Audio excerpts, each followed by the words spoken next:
In today's video, I'll show you how to use Miro wireframes to bring your design ideas to life. Whether you're a designer, product manager, or just starting out, this guide will help you create clear and professional layouts.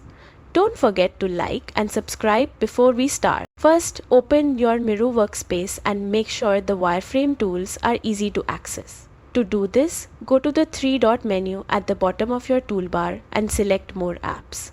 From there, find the Wireframe Library and drag it into your toolbar. This ensures that all your wireframing components are just one click away. Now, click the Wireframe Library icon to open the UI Components panel. Choose a device screen that fits your project, desktop, tablet or phone, and click anywhere on your Miro board to place it. Think of this as your digital canvas.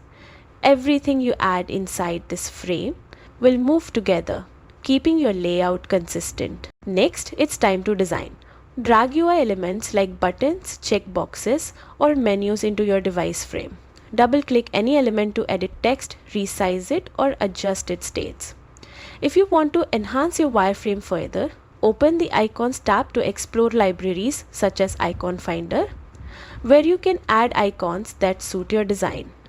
You can resize or recolor them too, especially if they're in SVG format. And that's it. You've just learned how to set up your workspace, insert device screens, and build with UI components. With a little practice, you'll be able to create clean, effective wireframes that clearly communicate your ideas. Thanks for watching. If this helped you, be sure to like, share, and subscribe for more Miro tutorials.